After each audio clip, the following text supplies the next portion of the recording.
You're listening to Sox in the Basement, a production of the Broadcast Basement Limited, where every show is 30 minutes of good and comes from a basement bar on the south side of Chicago. Pull up a stool, pour a cold one, and join us right now for Sox in the Basement. Heard everywhere podcasts can be found, and always at soxinthebasement.com. Couple of programming notes as we kick off this show. James Fox of Future Sox is going to be co-hosting with Ed on this weekend's program. The Sox Nerd on as well. I'll be out of town. And video returns on the YouTube channel a week from today. No video this episode or the next episode. Just a bunch of stuff going on. Sometimes I got to cut something. It's going to be the video version of Sox in the Basement this time around. Next time, maybe we'll just cancel Southside Pod. Oh, wait, I did that. I always cancel that show, and then I just bring it back whenever I have something to talk about for a couple of weeks, and then I cancel it again. Sox in the Basement not going to get canceled. Don't worry about it. Part of the fun of being in the basement is eventually you climb out of it, and I want to be there for that. So does Ed. So does Cork and Carrie at the park. That's why you're going over there at 33rd and Princeton, enjoying the amazing menu, the award-winning burgers, the incredible rotation of craft beers, the spirits, the wines, the friendly staff, the indoor-outdoor seating. It is the place to be, pregame, postgame, and even in-game. I mean, there's nothing wrong with going out there, hanging out with Sox fans, and just chilling and watching it on TV. Always a good time. See everything they have going on at corkandcarry.com. I want to let everybody in on what happens before the show sometimes. Sometimes we're just sitting here, we're chatting, we're kind of going through stuff. We're trying to make sure that one of us hasn't missed something. We're asking each other questions like, hey, is it true that I can't get the White Sox game over free television anymore? Because I thought that was the case, but I wanted to make sure before I talked about it on the show. And by the way, it is true. We're going to talk about that. And one of the things that I noticed was, and I missed it this weekend, Mike Vasil started a game. And that piqued my interest. And I go to Ed, how did he do? And Ed goes, I don't know. I mean, meh. That's what he does, right? So then I go, okay, well, let's bring up his stats. And I look up his just the last 7 days because I'm like, that's the easiest way for me to see it. But there's a relief appearance that's in there. So we had 7 innings over the last 7 days with a 1.14 whip. And I was like, he couldn't have done that bad in his start. So then you look up his start. Do you still have it in front of you? You look up his start on Saturday. What is it? 3 1/3. Uh-huh. 5 hits, 2 runs, 1 walk, 1 strikeout, gave up a homer. So, meh. Yeah, well, that's definitely meh. But here's the thing. I think, even though that seemed like a bullpen day, I think that instead of it being a bullpen day, I think you're going to see him start to get stretched out. I think they're curious about him. So me thinking that, then I immediately, as I'm talking to Ed, I go, hold on a second, I got some buttons I have to hit. He thinks I'm getting ready to start the show. I'm not. I'm in our fantasy baseball league that we're both in, and I'm dropping some minor league player. Brady House, I think, is who I dropped off my 40-man. Washington Nationals. And I'm grabbing up Mike Vasil because he's going to be relief pitcher eligible. And if he does stretch out, that's going to be a weapon for the second half of my fantasy baseball season. I don't have faith in a lot of White Sox players, but I think this guy was a find. And so I'm really curious how the next couple of starts are going to go for him. I hope he gets a few of them. I know they're bringing up this kid that we were talking about earlier on in the season that looked like he could be a starter. Yeah, Grant Taylor looked like he could be a starter. The White Sox move him into the pen. That has gotten him to the majors. They are going to be selecting his contract as we sit here and talk. And that'll move him into the majors where he'll likely go into a bullpen role because what they wanted to do is get him here quickly. He may be on the Chris Sale. Who else did that? Who are the guys? You've seen this before where they bring up a guy. Oh, yeah. Sale spent some time in the pen. Crochet spent some time in the pen. Right. Just get him against major league hitters while we're finishing him up. And eventually he'll go into a spring training and they'll be like, yeah, we're stretching him out. He's going to become a starter if they like what they see in the bullpen. I think that's probably the long-term thing for him. That's his path. So he's coming up, and I think Vasil is now moving into that role. They're going to give him another shot at starting games. So I'm very curious how this is going to go. You know, you see them kind of tinkering and playing with things. You see him tinkering with the lineup, Ed, which is curious since Kyle Teal got up here. If you notice in the small sample size, with Kyle Teal now up in the majors and doing well right off the bat, he started 2 games at catcher and he DH'd the other game. It's interesting because when Quero caught, he did not go into the lineup as a DH. So No. when Teal is not catching, Benintendi moved out to the outfield, which is something we thought they were going to do all the time to get both catchers at bats. Benintendi moved out to the outfield, and Palacios went to the bench. I don't understand why your other big catching prospect is not worth the extra at bats in the DH role. Benintendi isn't in left field all the time, and Joshua Palacios in your 214 average or whatever it is, you're not part of the future, so we don't care if you get playing time. But at least over the weekend, it seemed like Palacios at bats and him being in the lineup and him playing defense in the outfield was deemed more important than regular at bats to Edgar Quero now that Kyle Teal is up. And I don't know if I like that. No, but I think if you're going off the basis of one weekend and that's all we have so far, I think it's not as alarming as if the trend continues throughout this week. I'm alarmed. Well, and it can raise a flag, but there's also a possibility. I mean, Edgar Quero's a catcher. He has been behind the plate quite a bit. I know Kyle Teal has as well down in the minors, but it could just be something where Will Venable's looking at Edgar Quero going, all right, kid, take a mental break, take a physical break. You know, he has slumped a little bit from where he was at the start. You know, you want to get Kyle Teal going and you want to get him comfortable and want to get him a lot of at-bats. And I think if memory serves, they were doing that with Quero, where the days he wasn't catching, he would still have opportunities in the lineup at the DH spot.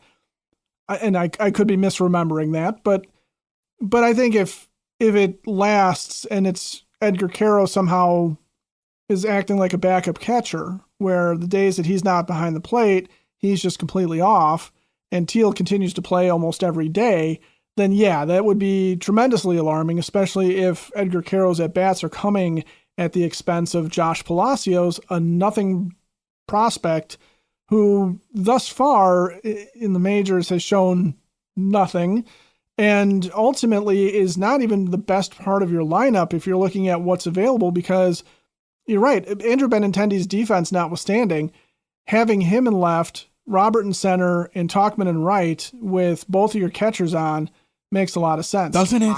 I mean, I understand this whole philosophy they have. I don't want to be blind to it. The idea that, hey, we want to play defense, right?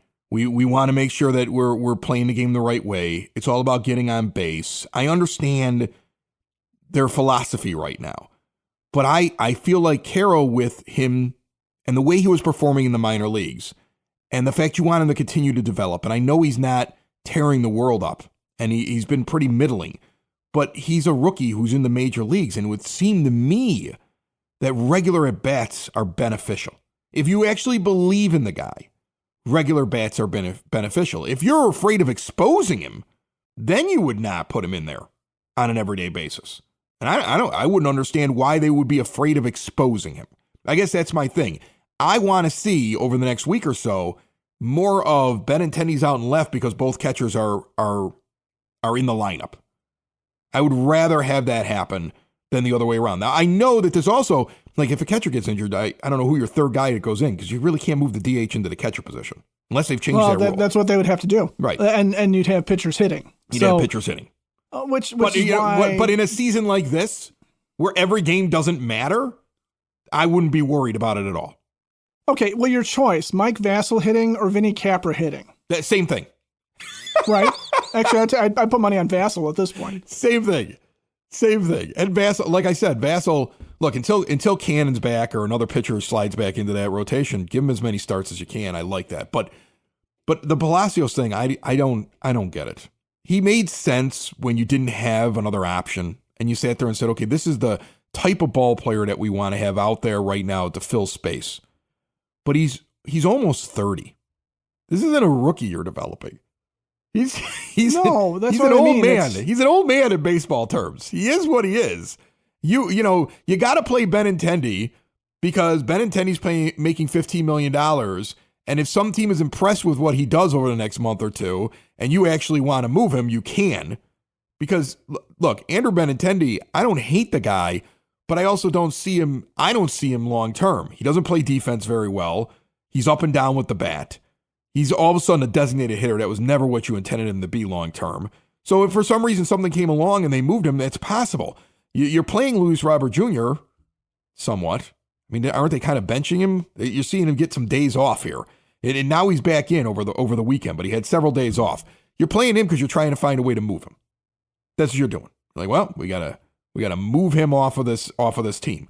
So you got to play him. Talkman is hitting well. You're going to play him. Meidroth makes sense as short. We said that's what they were going to do and move Vargas back to third base. And Elko's going to get a bunch of at-bats at first, and Josh Rojas stands at second base. But guys like Rojas, guys like Palacios, guys even like Talkman, if a guy came along from the minors who was good enough to break into the majors, those guys are supposed to move out of the way. That's the purpose of this season. So that's the weird thing to me is why Palacios doesn't move on. Like, look, if all of a sudden Montgomery's down in AAA and just continues to hit well, has a couple of months, and they go, you know what? We're not going to wait till next year, even though that would be the smart thing to do. We're going to rush him up here and get him up here now, and we're going to play him. Well, Chase Meidroth and Colson Montgomery are in the middle of your infield. Josh Rojas loses a job, especially if Tim Elko figures it out at the plate and Vargas is standing over at third base. Guys like Rojas get moved. Guys like Palacios get moved out of the way. If we had an actual outfielder that was knocking at the door, Talkman would be in trouble, but he's really not worried. He shouldn't worry about it because there's nothing coming. But that's what these guys are. Brooks Baldwin is the outfielder that's coming at this point, I think, because, yeah, we know he's playing decently down in Charlotte again. You know, the question is, when he comes back up, is he going to be anything? And at least Brooks Baldwin is a guy that is young enough that there's still some development in front of him. But in terms of the guys that are right there, I mean, obviously that would be the guy that I look at in the minors and sit there and go, well, if they decide Baldwin is better than Palacios, then Palacios moves on. Or Baldwin is better than Michael A. Taylor, Taylor moves on. So it's just not, you know, I don't see Corey Julks coming up and taking that spot. I don't see anybody down other than Baldwin. I don't see anybody down there that I would sit there and go, well, yeah. But you're right. Colson Montgomery comes up. Josh Rojas, it's been nice knowing you. Or maybe it's been nice knowing you. I don't know. I really don't know if it's been nice knowing you, Josh, to tell you the truth. You seem like a decent fella. But, I don't have anything against him personally, but I look at his stat line and I look at his age and I look at what he brings to the table and I go, this guy doesn't need to be in the lineup all the time. And Edgar Quero means more to me. That's all. I guess that's all I'm really saying. Edgar Quero, who means more to you and who should be getting more at bats? Kyle Teel, Edgar Quero, or Joshua Palacios? There can only be two. I think it's a really easy answer. Well, yeah. And it makes, honestly, one of the things that now gets magnified is we're back to, does Chris Getz have a plan? And what's the general manager's plan for this? Because he traded away a guy in Matt Thaiss who probably would have been content to sit on the bench and act as a third catcher and occasionally come in as a lefty bat, whatever. For nothing. The guy that he went and picked up is nothing. You'll never see him in the major leagues. Okay, right. You traded him for AAA fodder down in the minors. And you sent down Corey Lee, right? So you've sent down your only other catcher. Well, I think you're doing that though, Ed, because it doesn't matter if a pitcher has to come in and hit because the games don't matter. Right. Well, and that becomes a question: is how are you going to manage this, and what are you going to do if you're going to try and get both catchers in? And also, like I said, I do think that there will come a point where you will see Teel and Quero getting some days off and getting some rest because I know they're youthful, but they are still catchers. And there are very few catchers in the league that will sit there and put up 150 plus games, even if they're acting as a DH, even if they're acting as a first baseman. I want my catchers acting just like my catchers do on my video games. I want them playing every single day. I'm joking. Oh, absolutely. I'm joking. I'm joking. Yeah. All right. Sox in the Basement listeners, Hyatt Home Medical Equipment understands the challenges that come with limited mobility, especially for seniors and loved ones who require extra support. They have transport chairs designed to provide a practical and comfortable solution for enhancing mobility and minimizing discomfort. This helps with pain relief and comfort, enhanced mobility. There's ease of use and there's amazing safety features, secure footrest, reliable brakes, anti-tip wheels to ensure a stable and safe experience. Help reduce physical strain, improve the quality of life, and help out with social interaction. With easier mobility, seniors can stay connected with friends and family, attending social events, engaging in community activities, all while remaining comfortably seated. They have expert assistant and high quality products over at Hyatt Home Medical Equipment, so check them out today. HHME.com or stop by at 3518 West 95th Street in Evergreen Park. To Hyatt home medical equipment. I know it's nitpicky at the beginning of the show. You know, I'm picking over a lineup that's only 3 days. I'm excited about Mike Vasil starting, even though it's really because of injuries, and that's why he's in there. Like, but these are the things that get me excited. Like, look out. Like, I know Adrian Hauser is pitching well since they picked him up, right? But I don't see Adrian Hauser as a long-term thing on my team. I see Mike Vasil as something that might be more long-term on my team. Like, every time I look at this team, I look at it as, who do I see as important enough that they should be getting as much playing time and as much opportunity as possible, because there's a chance they're on this team and on the roster and a part of them coming out of this terrible, terrible state of being a bottom dweller. And let's say in 2027, who's going to contribute on my team? And those are the only people I care about when I look at this team. I'm also wondering whether or not Jerry Reinsdorf is going to just start spending Ishbia's money to drive up the value of the team, like we talked about in the last show. And then if you're going to do that, some of these guys, like a Palacios, wouldn't be on the team anyway. Right, because you'd have a legitimate major league player. You wouldn't have Josh Rojas coming off of down years.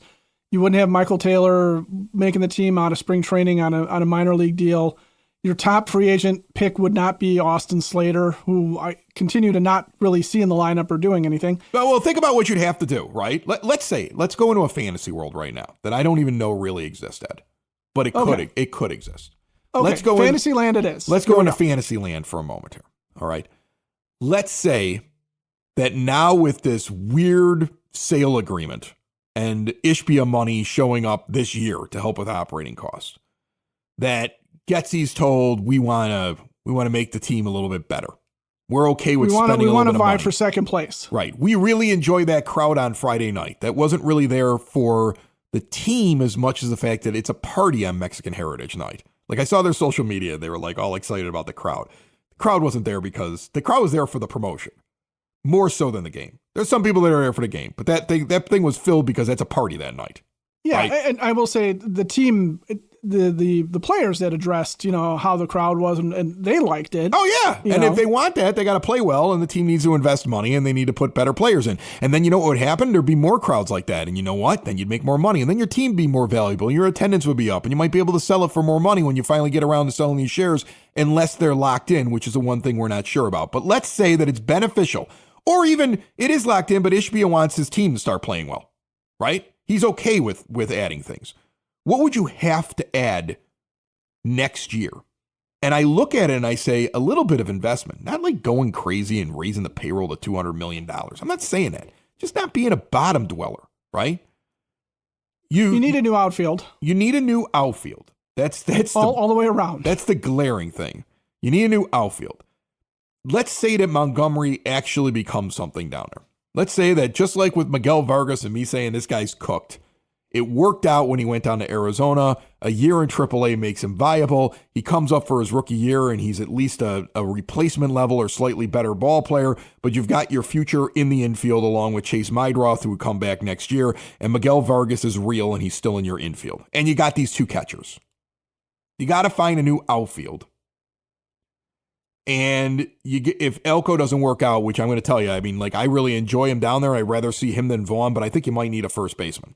Yeah, I'm feeling that way a little bit. I think you're probably going out and you're getting a first baseman. You're going out and you're finding a guy, which is not that expensive. They're like every year, there's guys out there that hit 30 home runs and play first base. They're everywhere. Heck, you could find an Andrew Vaughn if you wanted to that had a little bit more pop for the same amount of money that you spent on Andrew Vaughn. You'd upgrade. You could upgrade just for the money you spent on Andrew Vaughn at first base and bring in one of many. I mean, or you're relying on Lenyn Sosa probably. Or you're doing that. Okay. So your free agency money is going to get spent in the outfield. And you're hoping these two young guys that are down there, Schultz and Hagen Smith. Yeah. These two guys come up. You also have this diamond that you found amongst the Cole and Shane Smith on your team. Davis Martin is a competent pitcher unless you move him at the deadline. Sean Burke is starting to show some stuff. He's starting to have some better starts. But you still probably go out. Cannon's been hot and cold too. But you probably go out and add at least one arm. Like I would think so. A legit arm. If you added a legit arm, found a first baseman, and used free agency money in the outfield, they're at least a 500 team next year, right? Is it possible? Oh, yeah. They're a 500 team next year, right? They're a 500 team. There's some fun at the ballpark. If the rest of the division has a down year, you get some excitement. And then maybe all of a sudden HBO's sitting there going, I'll put more money in. Maybe the valuation goes up even more. And the reason for this exercise is not because I believe this is what's going to happen. The reason for this exercise is just kind of like illustrate there's a lot of good going on this team right now. They're not as far off if the owner spent money. That, you don't need the rebuild the last 5 years because you're already finding young talent. One of the greatest things that Getz did, even though he said publicly he wasn't purposely doing this, was that a lot of very close to the major leagues prospects were put into this system over the last year or so. And they're showing up, and strangely enough, I think they're bucking the trend. We're getting more good than bad from them. Chase Meidroth is good. Kyle Teal looks good. Edgar Quero is definitely a starting catcher in Major League Baseball. Where he goes, I don't know. But he's not bad. You fixed Miguel Vargas, supposedly. There's some good sitting here. Some of your Shane Smith is just, wow, what a lottery ticket. If this is real. What an absolute lottery ticket added onto your team. It's not as bleak today as it was 5 months ago. At least in my mind as a White Sox fan. You're nowhere near competing, but you could be if your owner did something. And now you have this new money that's going to be coming in from the eventual new owner. Like, that's why I'm bringing it up. I feel like this team, remember at the beginning of the year, I was like, there's no Major League Baseball players on this team.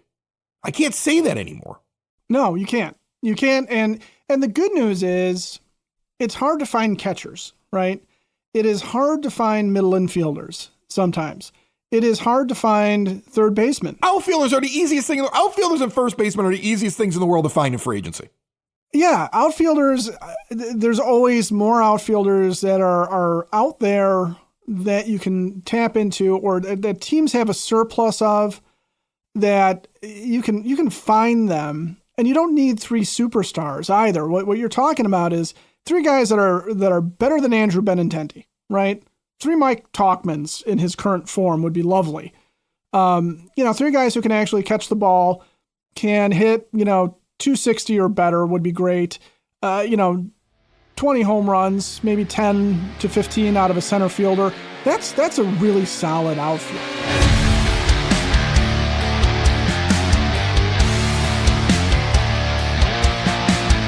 Sox in the Basement listeners trying to make the most of your money, give a call to Tom Walsh, your Edward Jones financial advisor.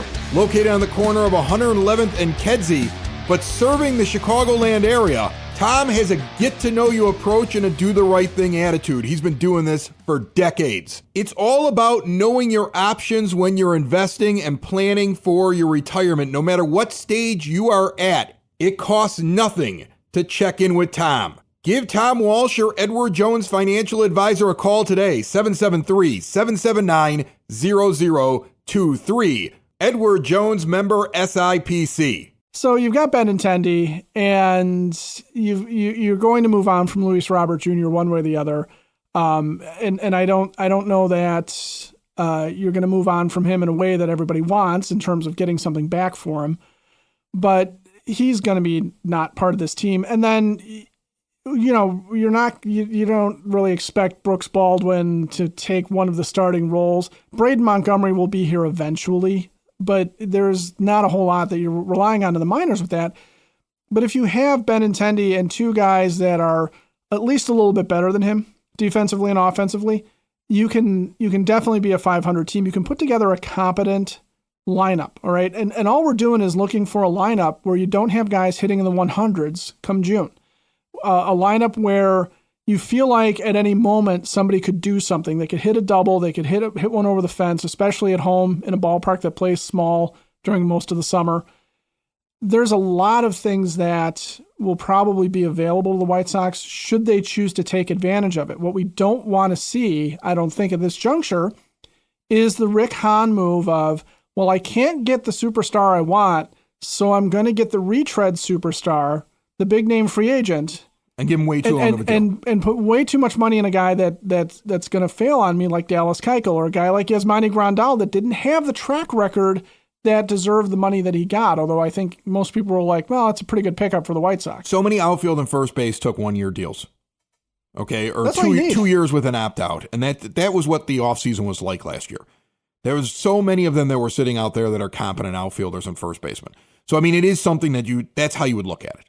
That's what you would do. And I wouldn't count out either Teal or Quero moving to first base, frankly, because I think at some point, if they're both legitimate bats and are both guys that are capable of catching 120 games a year, that you're not going to be able to balance it. You're not going to weaken your lineup if you've got that level of talent by having them split games and, only getting 80 games out of them. And I still think Corey Lee is a piece. Like if one of them moved to first base, then all of a sudden he comes back as the backup catcher, or he's at least viable enough that you should be able to go get yourself a bat at another position, because I think he is a major league catcher.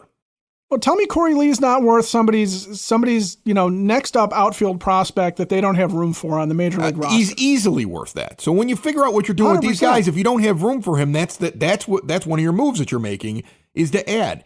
I just feel like there's a lot here. I would imagine they see it. I would imagine they see what they have. I mean, you're seeing them make moves. You're seeing them bring up this kid now, Grant Taylor, and they want to get him up into the major leagues. You're seeing development of some guys with their bats. You're seeing a philosophy from the hitting side. You're seeing a philosophy from the pitching side. It all just depends on what he's allowed to do. It all really comes down to the money. Will he be allowed to do anything? And you do not stunt any growth on this team by going out and picking up outfielders next year, a first baseman and one starting pitcher, even if it's of the Martin Perez variety and he doesn't get hurt. But yeah, I think you go higher than that. Even if it's Adrian Hauser. Right. Okay, even if it's an Adrian Hauser, a guy that's going to live on 1-year deals. And if he's a steadying force in the rotation, I think Hauser has been over his time with the White Sox, because, the team feels good about him being out on the mound. Now, I'm not calling for him to get an extension. I'm not thinking that this is what Adrian Hauser really is. No. I mean, he's had flashes of being okay in his major league career, but he's pitching way out of his mind. In fact, actually, if you're looking for a guy that could bring you back a first baseman or an outfielder, Adrian Hauser at the trade deadline, especially if he keeps pitching well, some team will need him at the back end of their rotation. Okay, he's your Eric Fetty, just don't screw it up. That's your first step. That's your first step is the trade deadline. At the trade deadline, there is value. You have pitching value. I mean, I've heard Davis Martin being floated around as somebody that they might want to move. Well, he's another guy, yeah. Right. So you got Martin, you got Hauser as two pieces that you could sit there and say, okay, we're going to move one of them. You do have Corey Lee sitting there. If somebody suddenly, let's say there's an injury to a catcher and they're like, we'll make a move. Although I think he's more of an off-season move that you could have him added on. And Mike Tauchman has kind of been hitting the ball well. He may be an outfielder that somebody takes at 34 years old that isn't part of your long-term plan, and you bring back something that is standing out on the field next year. Right. And you could say the same if Michael Taylor does a little bit more with his at-bats. I don't know if he's got anything left. And I don't know that he does either. And Josh Rojas is another guy that I think you have hopes that he will put together something, because there are teams out there, like the Yankees really could use a second baseman right now. And Josh Rojas would be a lovely piece for them to have if he were actually playing well. Yeah, but he's not playing well. If he was playing well. No. Yeah. No, that's the problem. The problem is that, like, some of these guys that you brought in were like, oh, they might be trade bait at the midway part. They're not right now. And they're not. And it gets you back, yeah. To some of these guys are just placeholders until somebody else comes along. Joshua Palacios doesn't deserve to be in the lineup 67% of the time or whatever it's going to come out to. If you're giving 2/3 of the starts to Teal, let's say it works out, then it shouldn't be 2/3 of the time Joshua Palacios is in the lineup. Edgar Quero needs to go sit in the DH spot every once in a while because you want to get the guy going. I think regular at-bats are the most important thing. Look what it did for Lenny and Sosa. Regular at-bats and generally the same spot in the lineup. And then there were results. Sox in the basement. Sox in the basement. Sox in the basement. Sox in the Basement. Heard everywhere podcasts can be found, and always on soxinthebasement.com.